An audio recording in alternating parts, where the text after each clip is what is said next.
Альтернантера рейнека, розовая красавица или подводный костер. Всем привет, друзья! С вами снова канал в мире животных. И сегодня хочу поговорить с вами о очень и очень красивом растении, как альтернантера. Она всегда особо выделяется в любом аквариуме, если создать ей нужные условия. И действительно, как маленький кусочек костра, будет украшать ваш подводный мир. Ну, как всегда, давайте обо всем по порядку. Итак, у этого растения семейства амарантовых много названий. Это альтернантера рейнека, альтернантера розовая, ну и еще есть название на латыни.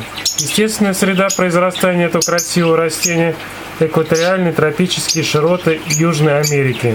На толстом стебле альтернантеры парно растут продолговатые листья, длина которых колеблется в районе 5 см, а ширина 2,5 см. Кончики листочков направлены вверх, к поверхности воды, из-за чего растение выглядит довольно ярко и привлекательно. Растение вбирает большую часть питательных веществ непосредственно из воды при помощи мелких корневитных отростков, расположенных у самого основания листьев. Поэтому корневая система альтернатеры, в отличие от стебля, слабо развита. Корни похожи на тончайшие полупрозрачные ниточки. Вот так, друзья, выглядят ее корешочки. И когда она хорошо уже приживается и начинает расти, если условия подходят в аквариуме, этих корешочков становится намного больше. Если получится воссоздать в аквариуме микроклимат, максимально приближенный к естественным тропикам, растение отблагодарит вас буйным цветением в период с мая по июль. В период цветения в лиственных кармашках альтернантеры образуются мелкие белые цветочки, отдаленно напоминающие клевер. Это придает как самому растению, так и аквариумной композиции в целом торжественный и привлекательный вид. Температура содержания в диапазоне от плюс 22 до плюс 28. Если отметка опустится ниже 22, то рост растения, скорее всего, прекратится.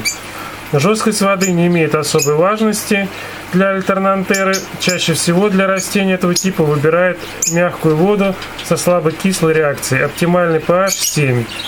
Эти растения можно сажать в любой подходящий для ваших растений грунт, но предпочтение она отдает крупному речному песку.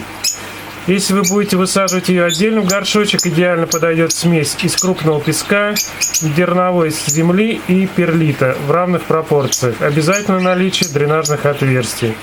Подкормки для альтернатеры обязательны. Без них она начнет, скорее всего, быстро чахнуть, терять свой цвет и будут опадать листья. Это я сам, в принципе, наблюдал в своих аквариумах.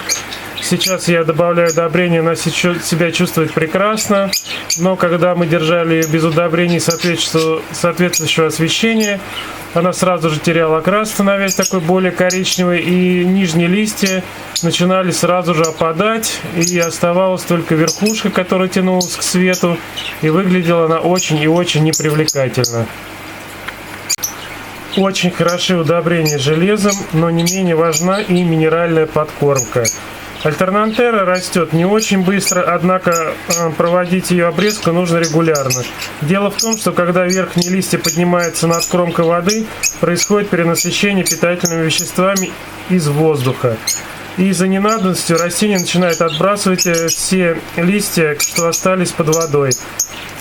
И поэтому она выглядит, конечно, невзрачно, и получается один стебель и вверху листья.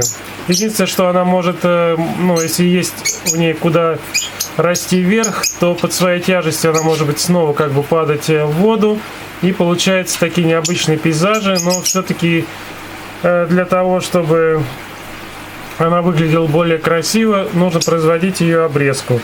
Особых правил обрезки нет. Растение переносит эту процедуру хорошо. Обрезайте макушку, как только она начнет выглядывать из воды.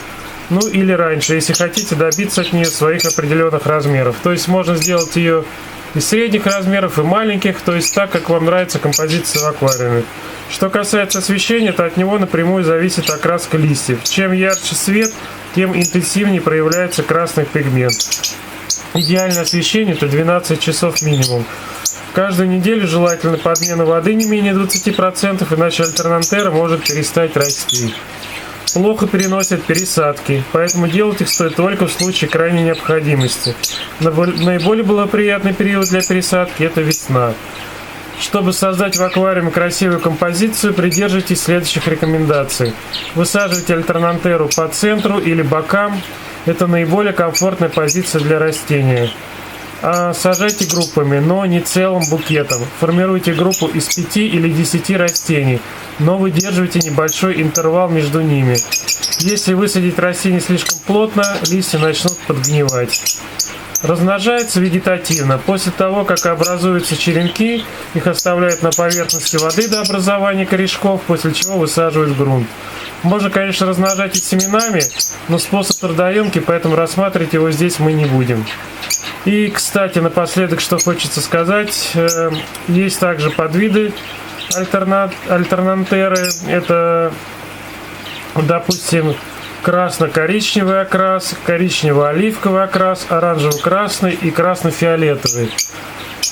Есть еще, конечно, другие, но в этом видео мы, думаю, на этом остановимся, чтобы не запутать вас. Поэтому на сегодня все. Пока.